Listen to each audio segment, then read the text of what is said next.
Tente isso.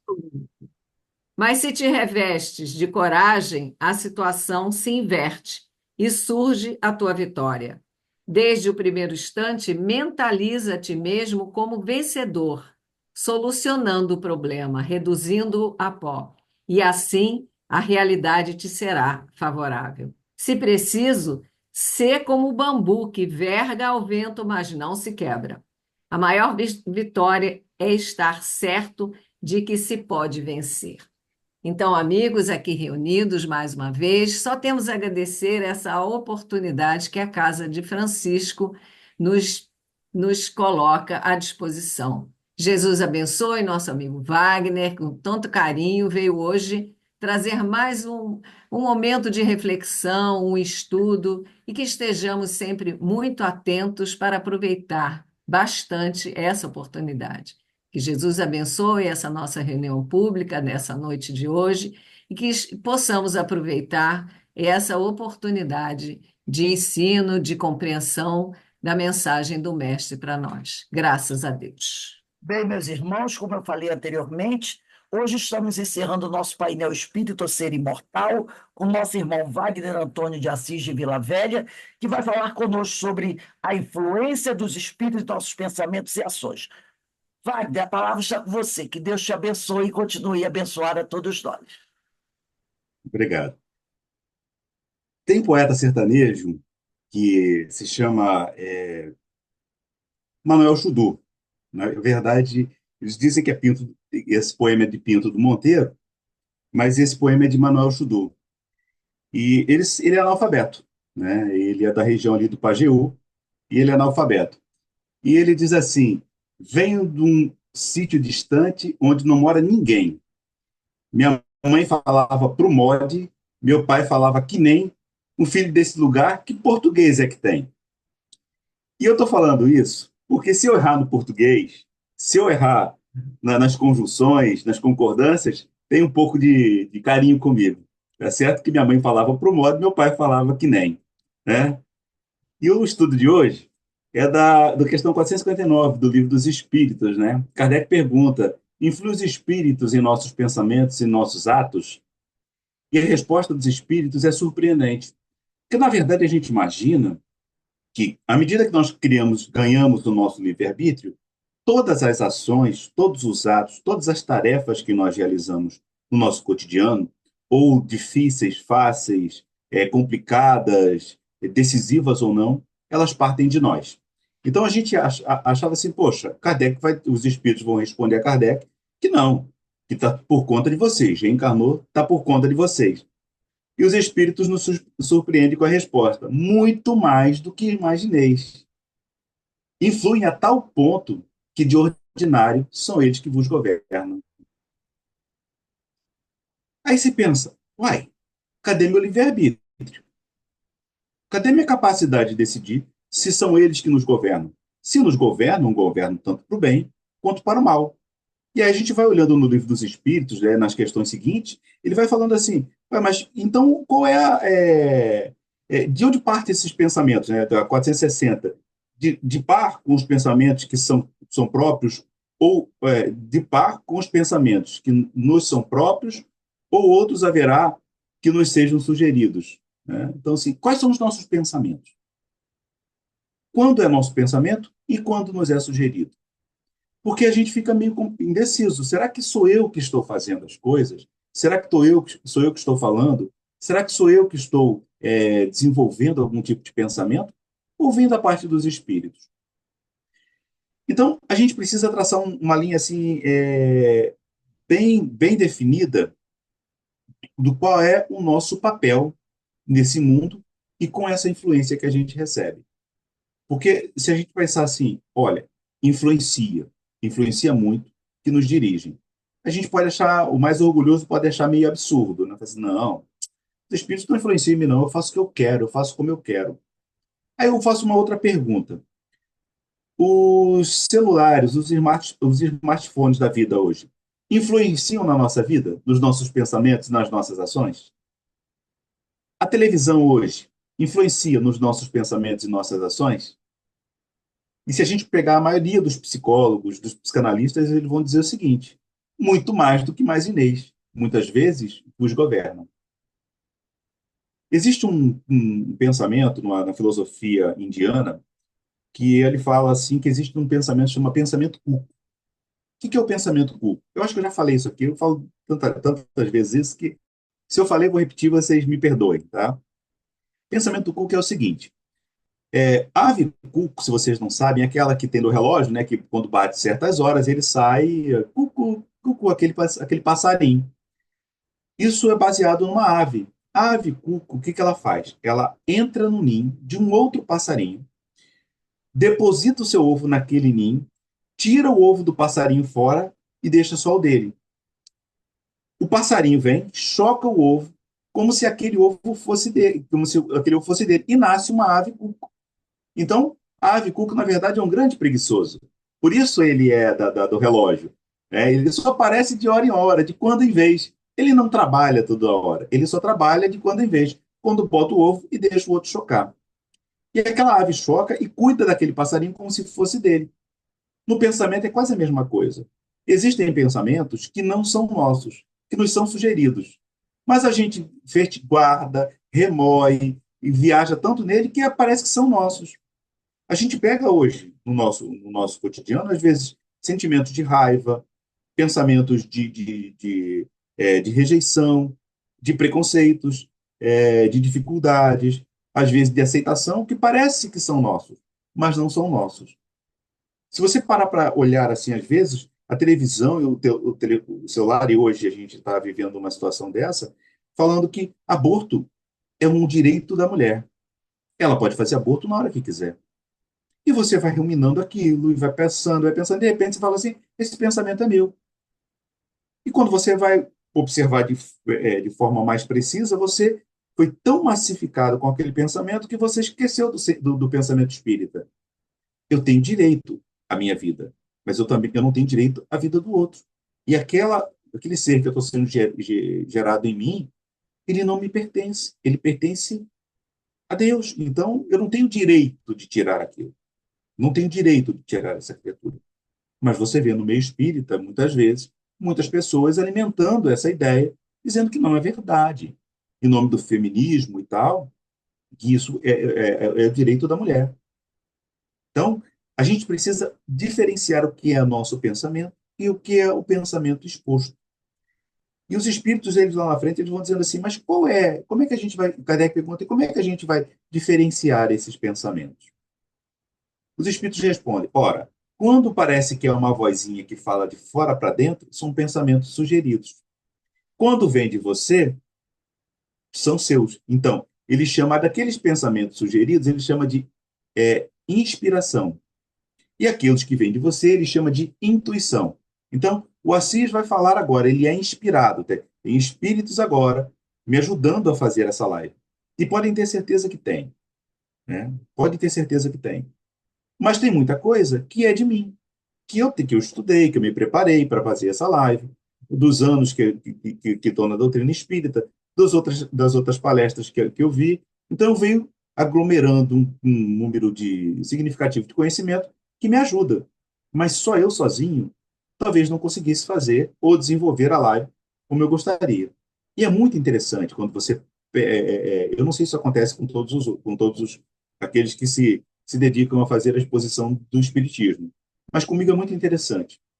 Então, os Anjos me ofereceu um tema. Eu começo a desenvolver aquele tema. Eu não pensei nesse tema hoje. Na verdade, hoje eu fiz o programa. Mas eu já venho pensando nesse tema há 2 dias atrás. Um dia atrás, anteontem. E se eu conseguisse colocar tudo o que eu pensei no papel e fizesse essa programação de forma linear, do jeito que eu pensei, seria maravilhoso. Das ideias que eu tive, de como eu pensei, de como eu ajustei, de como eu pensei meio, começo, meio, fim, terminar isso aqui, seria maravilhoso. Daquilo que eu consegui absorver, do que eu estudei, de que me foi inspirado, ainda tem só uma porcentagem que eu consigo falar para vocês.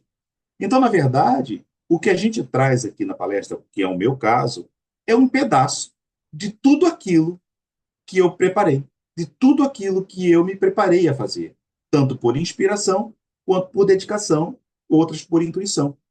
Então, aquilo que a gente pega aqui, aquilo que vocês pegam aqui do palestrante, que a gente pega do palestrante, é só um pedaço, um recorte de toda a estrutura que faz parte desse assunto.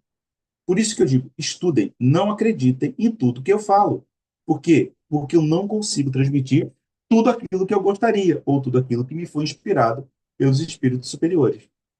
E também tem aqueles irmãozinhos que eu também, né, na minha condição aqui, eu tenho mais obsessores do que seres iluminados, né, à minha volta.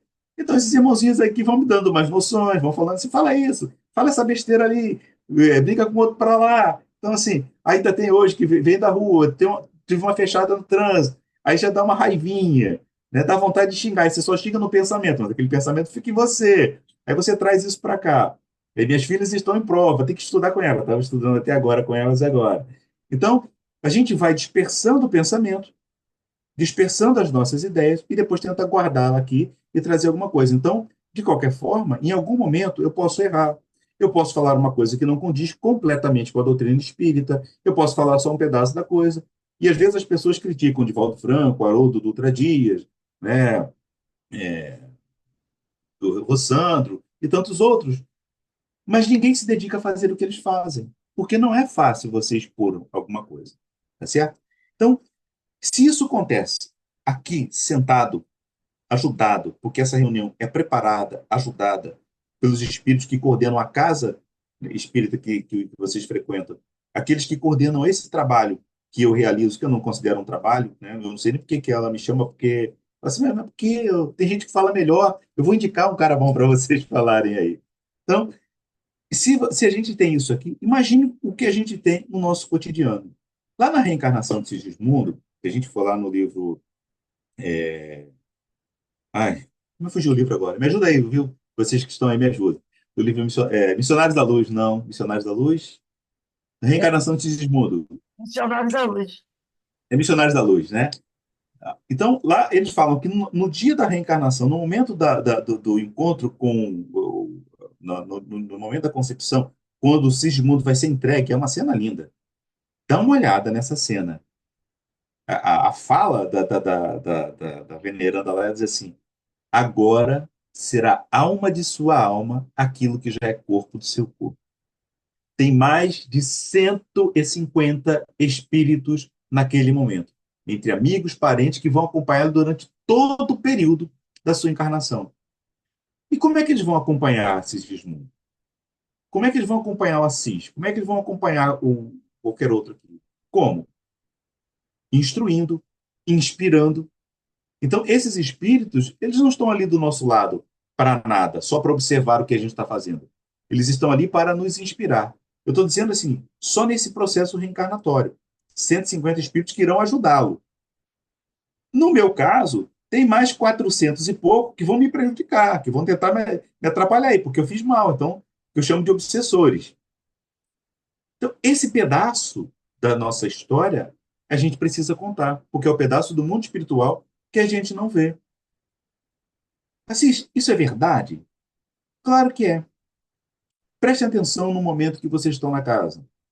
Arruma uma confusão com o marido, começa uma briga por uma coisa fútil, uma coisa pequena, e de repente um resmunga dali, outro resmunga de lá, um levanta a voz daqui, outro levanta a voz de lá. De repente você está jogando e vomitando coisas para o outro que faz o outro sofrer demais. E o outro devolve para você. Quando a briga acaba e cada um vai para o seu canto com um bico deste tamanho, aí você pensa, meu Deus, por que que essa briga começou? Aí você pensa de novo, por que é que eu falei aquilo que não devia falar? Porque quando a gente, para ofender, se não tiver defeito, a gente inventa, né? Então, se a gente, por que que a gente inventou isso? De onde veio essa ideia? De onde veio esse impulso de fazer essas coisas? Vocês já pararam para pensar que alguém que a gente ama, que às vezes é nosso filho, poxa, eu vi uma vez assim, a minha mãe, acho que foi um padre que estava falando isso. Ele falou assim: a minha mãe me bateu uma vez na vida. Eu me identifiquei com esse padre. A minha mãe também me bateu só uma vez na vida. O resto foi tentativa de homicídio. De onde aquela mulher que me amava me fazia, me batia, mas era da minha, eu era o cão chupando manga, eu não sei nem como é que ela me suportou. Se eu fosse ela, eu me doava, eu doava ela para qualquer lugar, né? Então, falei assim, ó, dois Assis aqui que Assis não serve, não. Ela, coitada, né? Ela analfabeta, semi-analfabeta, tinha que cuidar de 5 crianças, e eu era terrível. Então, a única maneira que ela tinha de me educar, ela me dando umas palmadas. Só que as palmadas exageravam um pouco, né? Ela exagerava nas palmadas. De onde vinha? De vez em quando, eu lembrando, né, uns tempos atrás, assim, ela tinha uma raiva que vinha dela que a gente não sabe de onde. É o capítulo 13 do Missionários da Luz, né? Muito bom, muito obrigado. Então, de onde vinha isso? É claro que não era dela. Como é que alguém que ama tanto o outro vai bater no outro a ponto de. No meu caso não foi, mas eu trabalhava no hospital, às vezes crianças chegavam lá machucadas, porque o Hospital Central do Exército era perto da favela do Arará, ali do Arará, ali no Rio de Janeiro. E tinha, por questões constitucionais, a parte do hospital tinha que atender o público civil, né? Era um hospital militar, mas tinha que atender o público civil. E esse pessoal descia ali. E chegou, eu já vi casos, não era médico, eu trabalhava na administração desse hospital. Eu era chefe do setor pessoal dele. Mas eu visitava ali, eu ia lá embaixo para ver como é que os enfermeiros estavam trabalhando, como é que era, se estavam desenvolvendo, se aquele camarada que eu escalei estava lá no trabalho e tal. E eu vi um caso de uma criança que ela quebrou o braço em 3 lugares.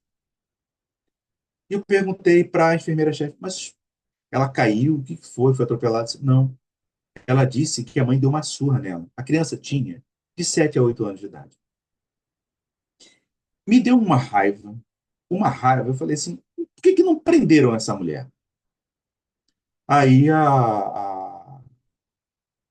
esqueci o nome da menina. Falou assim, ela tá lá fora. O senhor quer ir lá falar com ela? Eu falei, quero. Eu fui com aquele jeito de falar assim, ou vou prender essa mulher, eu vou destruir essa mulher só na palavra. A vontade era jogar ela fora, né, do hospital. Mas eu falei assim, eu vou machucar ela de verdade para ela sentir o que é machucar alguém, na palavra.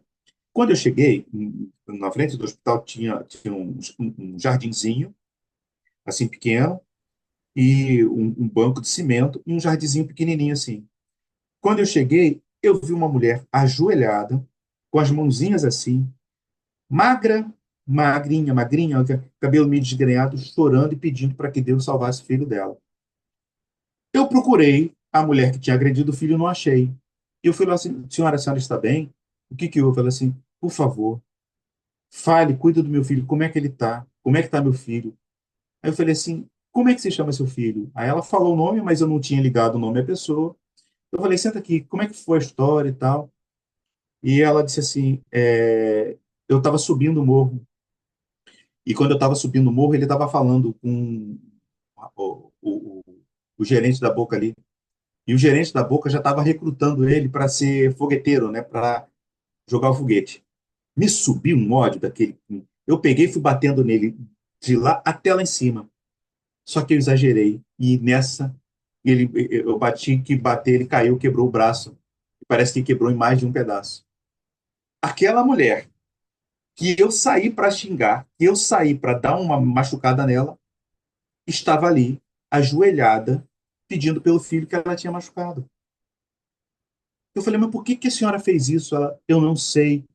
No começo eu só queria dar um susto, mas me deu uma raiva, me deu um desespero o dia inteiro. Eu faço faxina, não sei na onde, faço faxina, não sei na onde, me deu um desespero. E eu quis dar uma lição e passei do ponto. Será que essa mulher não foi influenciada? Será que ela não foi dirigida por um outro espírito para fazer aquilo? Porque a gente pensa que a influência é só para o bem, mas a influência também é para o mal. Aí eu vou contar um outro caso para não deixar essa imagem ruim para vocês. Eu morava em Macapá, lá pelo 1997, 98, 98, 1998. E aí eu falava numa casa espírita, trabalhava nessa casa espírita ali na Rua Leopoldo Bulhões, que era Frei Evangelista o nome dessa casa espírita. O presidente da União Espírita, que estavam fazendo a sede da União Espírita de Macapá e tal, que ia atender todas as outras casas espíritas ali das cidades vizinhas e tal, disse assim, você não quer fazer uma palestra lá pra gente? E eu falei assim, tudo bem, eu faço, né? Eu era garoto na época, sei lá, tinha 27, 28 anos de idade. E fui. Aí eu cheguei lá, e ele me colocou num lugarzinho assim, sentado assim antes do salão, né? Eu estava falando assim para 50, 60 pessoas. Às vezes, quando a casa estava lotada, tinha 80 pessoas. Quando a casa estava muito cheia. E era uma casa que eu estava ambientado e tal. Quando eu entrei, eu vi assim, inauguração da nossa sede, palestrante espírita, e eu tinha vindo do Rio de Janeiro, né? Vindo do Rio de Janeiro, tal. Não, estava em Minas, eu morava em Minas, né? Eu tinha vindo de Minas Gerais e tal, não sei o que e tal. E eu falei assim, caramba, eu quero ver esse camarada, né? Colocaram um cartaz bonito assim e tal. E eu falei, quero ver esse camarada. Aí, tal, quando foi minha hora de chamar, eles me chamaram, né? Eu fui lá para a mesa, sentei na mesa e tal. E aí ele começou a falar. A casa estava lotada. Tinha gente sentada, que eram mais 200 pessoas, e gente fora. Botaram telas assim. E eu falei assim, caramba, para que tudo isso? Para quem tudo isso? É você, Assis. Eu sou palestrante espírita que veio lá do Rio de Janeiro, de Minas Gerais. Aí, eu falei, mas eu preparei algo pequeno. De onde vocês tiraram isso que eu vou falar desse jeito? Ele assim, Assis, agora fala. Da minha cintura para baixo era só tremedeira. Da minha cintura para cima era pura confiança. Você acha que foi o Assis que falou naquele dia? Você acha que. E aquele negócio foi muito. Até eu me admirei do que eu falava, do que saía da minha boca. É claro que não foi de mim. É claro que eu fui inspirado naquele momento. Por quê? Porque eu não tinha capacidade para falar para aquela multidão. Eu não estava preparado para aquilo. Se eles me dissessem que era, talvez eu me preparasse melhor, talvez eu me instruísse melhor. Não ia ser tanto impacto, mas eu achei que era pequeno, porque eu já tinha falado lá. E era 40, 50 pessoas. Então, é claro que eu fui inspirado. Se esses dois momentos existem na nossa vida, uma mãe que espanca um filho e alguém que é inspirado para falar, isso acontece também no nosso cotidiano. E a gente precisa aprender a ouvir aquilo que é melhor para nós. E aí eu digo assim, é aquela aguinha abençoada de Chico Xavier, né? Quando vier um pensamento, seja ele positivo ou negativo, bebe a aguinha, engole, pensa um pouquinho antes de agir. Porque às vezes, no intuito de ajudar, a gente pode prejudicar. E no intuito de prejudicar, a gente pode prejudicar mais ainda. Então fica quietinho, deixa esse pensamento se dissipar. Talvez não seja o seu pensamento. Talvez não seja a sua ideia aquilo que está sendo transmitido, aquilo que você gostaria de falar. Então, esse momento da nossa vida é muito importante. A nossa maturidade, à medida que nós vamos envelhecendo, vai trazendo um pouco dessa nossa precaução com as coisas. Sejam nossas coisas, até o nosso corpo, né? Antes eu subia a montanha, eu fazia escalada, a Rosângela, né, tá aí ouvindo, a Rosângela, eu morava ali em Teresópolis, aí, fazia trilha e escalada de Deus, eu fazia direto, subia, tinha os meus amigos ali, tudo, fazia aquelas trilhas de cachoeiras ali. Hoje, para andar na praia aqui, que eu moro aqui perto da praia, para andar na praia aqui, para pular da mureta na praia, eu já tenho que tomar precaução. Eu sou um senhor de 50 e muitos anos, né? Então, eu tenho que tomar algumas precauções. Se o corpo me dá essa, esse gap de precaução, a gente precisa também ter precaução no nosso fazer, na nossa mente, naquilo que a gente vai falar para o outro. Então, os espíritos influenciam em nossas vidas muito mais do que imaginamos. Mas eles são responsáveis pelas nossas ações? Zero. A responsabilidade de fazer aquilo que nos é inspirado é toda nossa. Tanto para bater num filho, quanto para puxar um gatilho, quanto para fazer uma palestra, quanto para dar um bom conselho, quanto para sentar, quanto para tomar decisões difíceis na nossa vida. Eu falo que a nossa vida é cheia de esquina. Chega um momento da nossa vida que a gente precisa dobrar uma esquina e pegar um outro caminho. E tem que seguir. A gente não quer deixar aquele caminho que já estava seguro, que já estava feito, mas são decisões difíceis. A gente precisa virar o caminho. Rosângela está aí. A gente trabalhava na mesma casa espírita. né? Até tinha planos para ela no trabalho nessa casa espírita. Nem eu fiquei trabalhando lá. Depois já acabaram que eu tive que sair de lá. Mas, e ela teve que dobrar uma esquina. Ela, Assis, eu vou para o Rio de Janeiro. Eu vou para perto dos meus. Eu vou para perto da minha mãe. Eu vou voltar para a casa espírita. Eu vou fazer yoga. Né? Imagina aquela velhinha fazendo yoga. Deve ser um negócio bonitinho, né? Fazer yoga. Era uma decisão difícil, porque ela já estava ambientada em Teresópolis. Ela viveu momentos preciosos em Teresópolis com o marido dela. Ela morava perto de casa. Eu morava perto da casa dela, né? A gente morava muito próximo. Então, o lugar era muito agradável. Ela morava perto de um lugar que tinha um riacho. Quando estava ruim, quando estava complicado, era o barulho do riacho. E quando estava muito difícil, era o barulho da chuva. Então, ela ficava lá com aquela cachorrada dela, pulguenta, escutando o barulho da chuva e o barulho do riacho. Mas ela teve que tomar uma decisão difícil, teve que virar uma esquina. Decisões que vieram dela e, às vezes, das inspirações no mundo espiritual.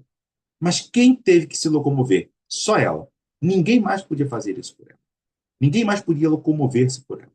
Ninguém mais podia virar a esquina e andar por ela. Só a ela cabia fazer isso.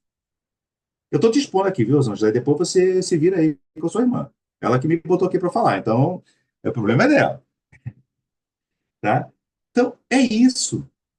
Se a gente pensar que na nossa vida nós temos o poder da decisão, e aí está o nosso livre-arbítrio, de aceitar ou não essa inspiração, de fazer ou não o que nos é sugerido, tanto pela televisão, quanto pelo celular, quanto pelos espíritos que ficam falando em nossa mente, que ficam colocando na nossa ideia algo que não nos pertence. Tem um cunhado meu que ele conta uma história, eu gosto de contar histórias, né? Talvez vocês já viram. Ele fala que tinha um porteiro que era evangélico. E ele bordou um pouco mais, ele trabalhava na justiça na época, ele tinha paletó, blazer e tal, e que já não cabia mais nele. Ele falou assim, poxa, ele é da igreja, o pessoal gosta de terno, eu vou dar esse blazer para ele. E deu aquele blazer para pro porteiro do prédio onde ele morava, ali no Rio de Janeiro. E aí, uma sexta-feira, ele falou assim, o porteiro era tá bem apessoado, ele colocou o blazer, né? E aí o porteiro contando para ele. Aí, não vou falar o nome dele aqui, né? Não vou falar, seu Rogério. Ô, seu Rogério, aí eu botei aquele blazer bonito que o senhor me deu. Botei o blazer, sentei ali. De repente, seu Rogério, sentou uma loira perto de mim. E eu logo, eu com a minha Bíblia aqui debaixo do braço. Abri minha Bíblia e comecei a ler. Ela olhou a Bíblia assim, o senhor é evangélico? Eu disse, sou sim. Adoraria ser evangélica. E começou a puxar assunto. E eu fui rendendo aquela sedução, porque ela era muito bonita. Eu fui ficando vaidoso, porque ela me perguntou as coisas, eu fui falando. E de repente ela escorrega a mão e coloca a mão na minha perna. Eu olhei imediatamente para ela e disse assim: Ah, capeta, tu tá aí, hein? Aí ele, o que você fez? E o Rogério perguntou para ele: O que você fez? Desci no próximo ponto, seu Rogério. O capeta estava ali. Você vê? Então, qualquer lugar, eu achei muito engraçada essa história, né? Se a gente parar para pensar, né, às vezes quando a gente tem um impulso de coisas negativas ou coisas que vão trazer um pouco é, de cobiça para a gente pode dizer, a gente não acredita nisso, os espíritas sabem que isso não existe. A gente pode dizer, ah, capeta, tu tá aí, né? Tem alguma má intenção nessa história? Tem alguma ideia ruim no meio desse caminho? Então a gente precisa entender os momentos em que a gente tem que dizer não e os momentos que a gente precisa dizer sim. E nesse momento que a gente precisa dizer não e precisa dizer sim, a gente vai sair um pouco do espiritismo e vamos um pouco para os aspectos psicológicos da nossa vida. A gente vive em tanta dificuldade, em qualquer nível, aqueles que têm muito e aqueles que necessitam de muito. Todos nós passamos por imensas dificuldades em nossa vida. Imensas. Se não fosse verdade, pessoas muito ricas não entravam em depressão. Pessoas com muito dinheiro não tiravam a sua própria vida. Então, é verdade. Todos nós passamos por um monte de dificuldades. E nós temos um negócio que é um pouco do imediatismo. A gente confunde prazer com felicidade. Nem tudo que nos dá prazer nos traz felicidade. Então, esse momento a gente precisa começar a entender. É um momento psicológico da gente. Quando a gente se depara com uma situação em que a gente vai vivendo situações e que vão nos dando prazer, eu não estou falando de prazer sexual somente, não, estou falando de todos os prazeres. Prazer no dinheiro, prazer na comida, prazer na cobiça. Que a gente, às vezes, quem não tem prazer de comer hoje eu comi uma tortinha, né, com as minhas meninas ali, uma tortinha de limão. Meu prazer não era comer só um pedacinho, só uma fatia, né? Eu estava rezando por uma delas, falei assim, ah, pai, não quero mais não, que eu queria comer a delas também. Mas eu já estou um pouquinho mais avantajado, né? Minha esposa falou que eu não parei de crescer. Eu parei de crescer na horizontal, mas já estou começando a crescer aqui na vertical. Agora eu estou crescendo na horizontal, então tem que tomar mais cuidado. Então, eu preciso controlar a minha cobiça, porque isso me dá prazer. Essa cobiça naquela tortinha. E a gente tem tantas outras cobiças que ficam batendo na nossa porta que a gente precisa começar a abrir os olhos para elas. Quando a gente começa a dizer não para algumas coisas, às vezes, quando alguém nos impõe alguma coisa assim, poxa, você tem que fazer. Ah, mas você precisa fazer. Você veio para cá, você não vai fazer? Às vezes a gente cede, às vezes a gente se machuca para ceder à vontade do outro. Dizer não para o outro. Dizer não para os nossos desejos. Dizer não para as nossas cobiças é muito importante. Porque acontece um fator psicológico muito interessante. Quando a gente começa a dizer não, a gente começa a entender o poder que a gente tem sobre as coisas e sobre as pessoas. E o nosso horizonte, que era pequeno, que era só relacionado a coisas e pessoas, aquilo que as pessoas me davam, ele se amplia. E a gente começa a olhar um pouco mais além daquilo que está sendo posto para a gente, como se fosse uma mesa de jantar. É nesse momento que a gente amplia o nosso instinto, que a gente amplia os nossos sentidos, melhor dizendo, para a inspiração de espíritos superiores. O trabalho chega quando o trabalhador está pronto. É nesse momento que a gente abriu, tirou da nossa frente só o desejo, a gente começa a olhar o horizonte daquilo que é importante para a nossa vida. Os espíritos influenciam em nossas vidas, em nossos pensamentos e ações, muito mais do que imaginamos. É, a, eu- é, a irmã da Rosângela, meu Deus, fugiu agora o nome, me desculpa, tá? É, a gente estava falando sobre Paulo. Ela estava falando assim, poxa, a live é o Paulo. Eu me lembro de Paulo, né? Enquanto Paulo fazia, enquanto a gente está fazendo live, Paulo fazia cartas. Paulo mandava cartas, Tessalonicenses, Romanos, preso, ele mandava cartas, ele se comunicava através das cartas. E hoje a gente pode se comunicar através das lives. A minha palavra, que, eu repito, não é muita coisa, chega a lugares distantes, chega lá em Petrópolis. As cartas de Paulo chegavam em Roma, chegava na Judéia, chegava principalmente lá para cima do Mediterrâneo, né, Rose? Obrigado, Rose. Chegava para esses lugares que não, mas tem uma cena no livro Paulo e Estevão que é maravilhosa. Quando ele está sentado, ele fala assim, que ele estava escrevendo uma carta e ele escreve de próprio punho, né? Aí ele estava escrevendo, aí da janela dava para ver quem estava inspirando Paulo. Era Estevão. Pior, quando se amplia da janela, quem estava inspirando Estevão? Jesus. Paulo recebendo essa mensagem de uma inspiração maior através de Estevão. Estevão, naquele momento, era médium de Jesus, transmitindo para Paulo a carta, e dizem que é a única carta que ele escreveu de próprio punho. As outras que dizem que foi Lucas que escreveu essas cartas, né? Lucas tinha uma admiração profunda por Paulo. Olha só, mas Paulo precisou dizer não.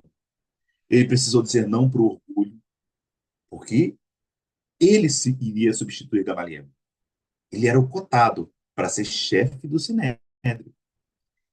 Ele torturava, na verdade, ele saiu atrás daqueles que estavam no seu caminho.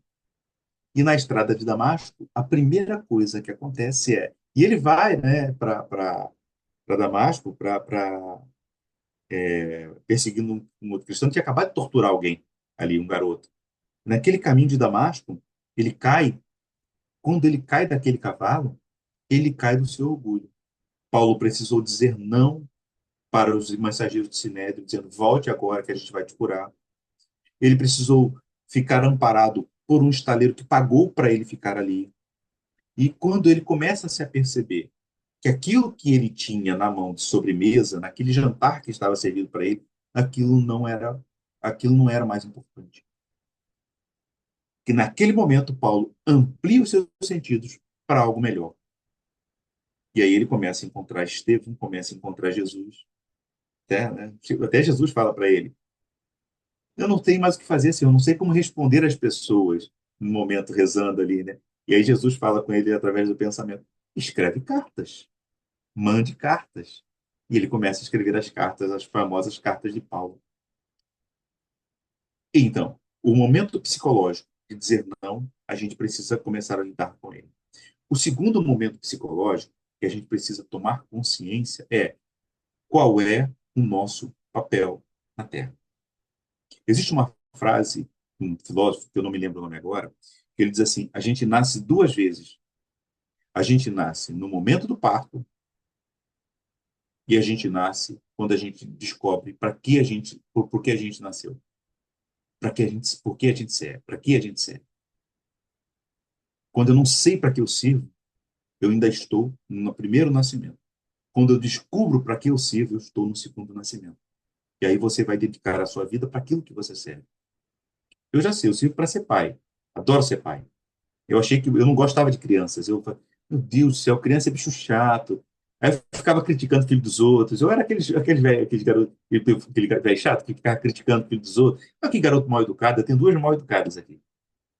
Tem uma que é pior ainda, que é a mais velha, tem 30, 29 anos, 29, 30 anos agora. Então, mas eu descobri na paternidade um momento de me doar para alguém, de ser útil para alguém, muito mais do que para mim mesmo. Aquela história de pai e de mãe, né? Eu sou capaz de doar a minha vida para você, e eu sou mesmo. Eu nem sabia que era capaz de fazer isso. Com o filho eu aprendi isso. Então eu nasci para isso. Eu adoro. Eu adoro sentar para estudar, fazer trabalhinho junto, estava fazendo trabalho agora de escola com ela. Adoro fazer isso.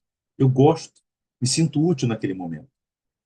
Então, quando a gente começa a se aperceber desse momento, para que eu sirvo, a gente começa a descobrir a nossa verdadeira vocação e a gente começa a andar nessa vocação.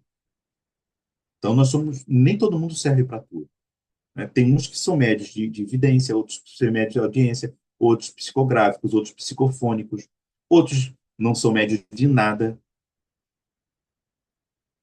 Aqueles que servem para cuidar do centro, aqueles que servem para cuidar da casa, aqueles que servem para administrar a casa espírita. Cada um serve para alguma coisa. Quando a gente descobre isso no mundo em que a gente está, a nossa vida se torna mais valiosa.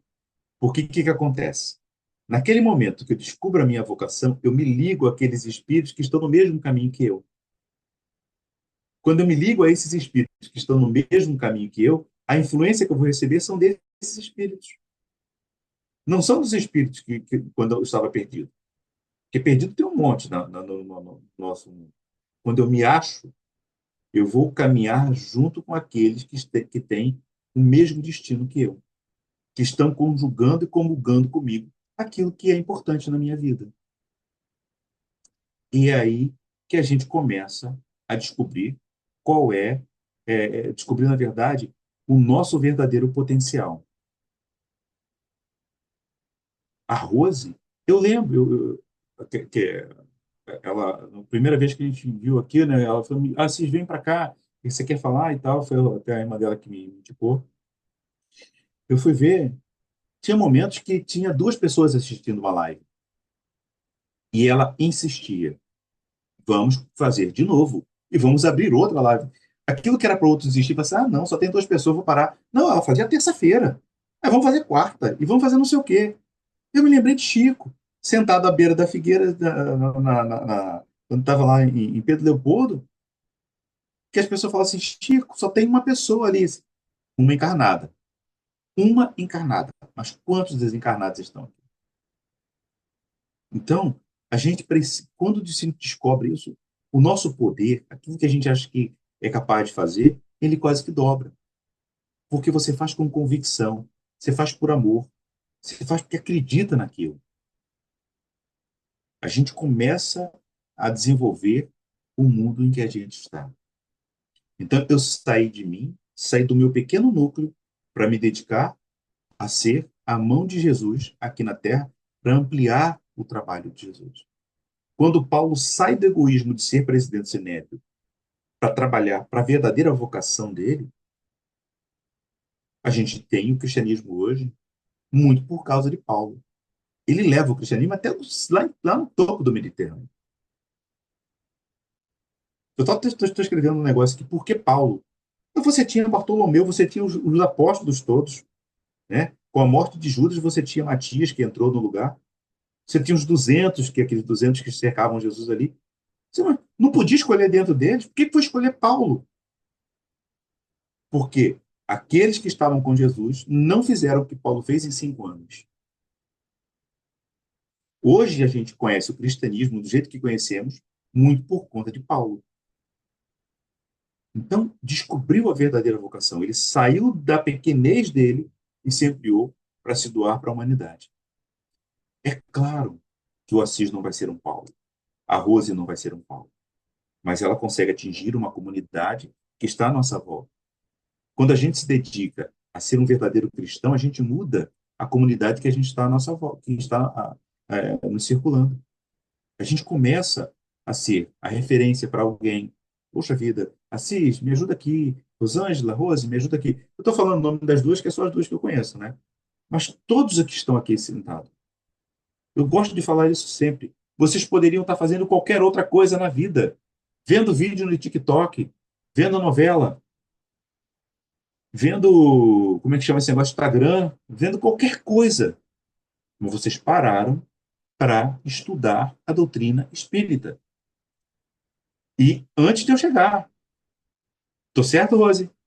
Antes de eu chegar, vocês já estavam estudando. Podiam estar fazendo qualquer outra coisa, mas estão se preparando para algo que é maior do que vocês. A gente sempre se dedica a algo que é maior do que nós. A gente pensa que não tem capacidade, mas tem.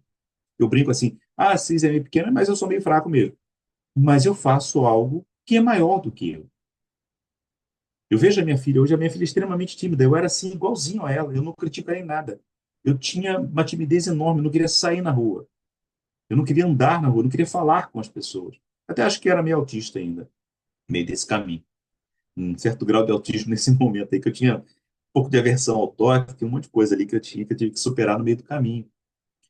Então, quando a gente faz esse trabalho, a gente se torna maior e a gente vai sofrer críticas por isso. Aí é um terceiro ponto, que é para finalizar, viu, Rose? Nós vamos sofrer críticas por nos dedicar àquela causa que a gente acredita. Para de besteira. Poxa vida, é sábado, tem churrasco. Ah, você não vai no aniversário do fulano? Eu chego um pouquinho mais tarde, pode ser? Mas, poxa, podia estar lá com a gente, né? Podia estar aqui batendo papo. Há muito convite externo para nos afastar do trabalho. Mas quando a gente saiu do prato, da mesa que nos limitava, a gente ganhou um horizonte. Isso já é importante, mas não é mais importante para o nosso trabalho. E nós nos tornamos, assim, grandes trabalhadores da casa espírita, mesmo na pequena tarefa, mesmo naquilo que a gente acha que é pequeno para se realizar. Eu brinco, gosto de falar isso. Se aquele camarada que limpa ali na porta e não abrir o centro, ninguém entra. O palestrante convidado não entra. O passista não entra. O médium de vidência e de psicografia não entra. É preciso que alguém abra a porta. É preciso que aquele banheiro seja limpo. É preciso que alguém se sente. É preciso que a vibração esteja em acordo. Então, olha quantas pessoas estão ali para fazer um trabalho que é maior do que nós. E todas elas são inspiradas por espíritos que fazem e coordenam esses trabalhos. Então, o que eu queria deixar para vocês, nesse momento, é a questão 462 dessa linha, que ele pergunta assim: é sempre de dentro de si mesmo que os homens inteligentes e de gênio tiram suas ideias? Os espíritos respondem: algumas vezes elas lhe vêm de seu próprio espírito, porém, de outras muitas lhe são sugeridas por espíritos que os julgam capazes de compreendê-las e dignos de vulgarizá-las. Quanto tais homens não as acham em si mesmos, apelam para a inspiração e fazem assim suspeitarem uma verdadeira evocação. E a gente vai ver.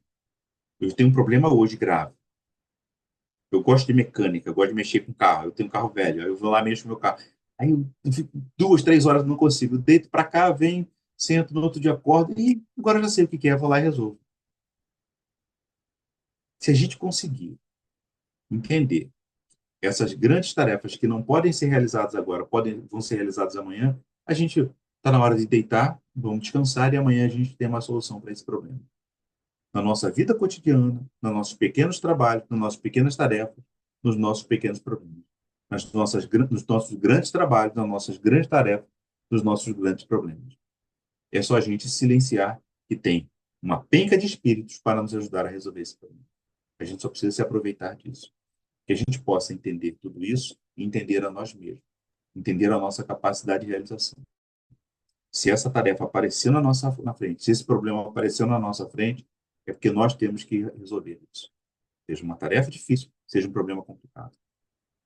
Aquelas dores que aparecem no nosso cotidiano, que aparecem em vidas passadas, já estão ali para serem resolvidas. Vamos resolver esse problema. Está na hora de tomar a coragem de dobrar a esquina. Porque é nesse momento que a nossa vida toma um outro rumo e nós ampliamos o nosso horizonte. Que Jesus possa nos abençoar, nos esclarecer, nos incluir. E peço desculpa por ultrapassar o tempo.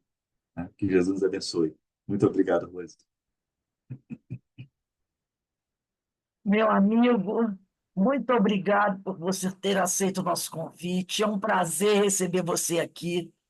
Realmente foi ótimo te ouvir, foi muito bom. Você trouxe para a gente esse tema de uma forma muito suave, muito leve, e é um tema muito importante que a gente tem que estar sempre revisitando, né? E Paulo é uma maravilha, um grande exemplo para todos nós, e está muito pertinho da gente, né? A forma dele É, ser, a forma dele agir, então que a gente possa estar sempre inspirado por ele. E, mais uma vez, levo o nosso abraço aos companheiros da sua casa espírita e que possamos contar mais vezes com você aqui conosco. Bem, meus amigos, nós estamos encerrando aqui o nosso trabalho, querendo lembrar a todos que quarta-feira nós teremos o nosso vídeo, tá? Que vai trazer um tema muito interessante. Nós vamos falar sobre deficiência, o que o Espiritismo tem com isso. Então, é um vídeo que nós apresentamos, o companheiro que vai fazer a palestra é o Frudoaldo Tales de Paulo. O Frudoaldo é um deficiente visual e ele vai falar sobre essa deficiência. Como é que isso é encarado pelas casas espíritas? Será que as casas espíritas são preparadas para lidar com deficientes? Será que nós estamos preparados também para lidar com deficientes? Então, é muito interessante. Quarta-feira, dia 27, às 18 horas. E também vamos lembrar a todos que no dia 1º de dezembro, nós vamos realizar na nossa casa o nosso 8º Seminário Espírita com Jesus da Seara. O tema é Duro é para ti recalcitrar contra o aguilhão. Está lá em Atos dos Apóstolos, capítulo 9, versículo 5. Convidamos a todos a estarem conosco, dia 1º, às 15h30. A nossa casa tem um monte de estudo, tem um monte de atividade, para que a gente possa aproveitar ao máximo, tá? Eu peço a vocês que compartilhem os cartazes que a gente manda, o link. Queremos todos reunidos aqui. Que é aquela coisa, né? Dessa encarnação, nós vamos perseverar até o fim. Essa não vamos deixar pelo meio do caminho, né? Vamos juntos até o fim. Bem, meus irmãos, nós estamos encerrando aqui. E eu vou pedir para minha irmã Rosângela, você faz para a gente a prece de agradecimento? Faço sim. Abraços, Assis. Abraço, Rosângela. Que bom te ver, viu? Bom Quanto te ver tempo. também, meu filho. Então, vamos lá fazer a nossa prece de gratidão a Deus. Mais uma noite, Senhor, mais um dia. Só temos a te agradecer por tudo, a te agradecer por estes momentos que aqui estivemos, pelo companheiro amigo que veio nos trazer tantas informações, que veio nos brindar com seus estudos, com seu conhecimento. Agradecer os amigos espirituais que envolvem a todos nós, que possamos assim, Senhor, retornarmos à nossa casa, mas a casa do coração, porque muitos estamos online. A nossa casa, ao desconectarmos, voltarmos à nossa casa interna, à nossa casa do coração, e pensar como é bom, Senhor, estarmos aqui encarnados, trabalhando, crescendo e aprendendo.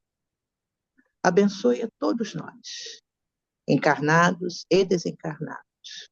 Que a tua luz se faça presente em nossos corações, hoje, agora, por todo sempre.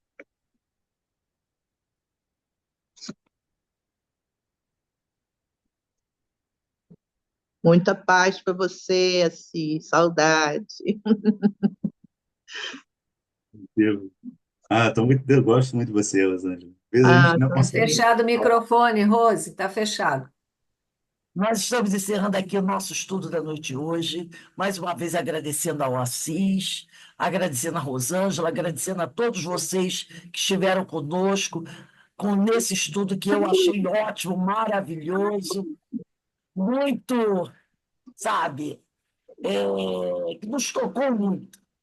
Então, continuamos a tarefa, né? Vigiando e orando, como nos ensinou Jesus, né? Para não deixarmos, para não cairmos em tentação. olha, você estuda. Que o Senhor nos abençoe, que o Senhor nos fortaleça, tá bom? Um beijo de coração de todos, tá? Tchau, gente. Tchau, Wagner. Muito obrigado, meu amigo. Muito obrigado. Obrigado, Ana do Ciné, Joana, de Carles, Denise, Iraci, Ana do Cineia, Denise, a todos vocês que estiveram conosco aqui nessa noite. Com certeza, eu tenho certeza que todos gostaram, tá bom?